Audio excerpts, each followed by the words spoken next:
ওয়াসাল্লাম বলেছেন, সর্বশেষে যে ব্যক্তি জাহান্নাম থেকে বের হয়ে জান্নাতে প্রবেশ করবে তার সম্পর্কে অবশ্যই আমার জানা আছে। এক ব্যক্তি হামাগুড়ি দিয়ে বা বুকে ভর দিয়ে চলে জাহান্নাম থেকে বের হবে। তখন আল্লাহ আজ্জা ওয়াজাল বলবেন, যাও জান্নাতে প্রবেশ করো। সুতরাং সে জান্নাতের কাছে এলে তার ধারণা হবে যে জান্নাত পরিপূর্ণ হয়ে গেছে। ফলে সে ফিরে এসে বলবে, হে প্রভু, জান্নাত তো পরিপূর্ণ দেখলাম। আল্লাহ আজ্জা ওয়াজাল বলবেন, যাও জান্নাতে প্রবেশ করো। তখন সে জান্নাতের কাছে এলে তার ধারণা হবে যে জান্নাত তো ভরে গেছে।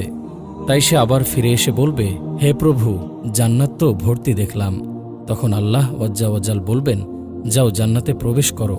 তোমার জন্য থাকলো পৃথিবীর সমতুল্য এবং তার 10 গুণ পরিমাণ বিশাল জান্নাত, অথবা তোমার জন্য পৃথিবীর 10 গুণ পরিমাণ বিশাল জান্নাত রইল।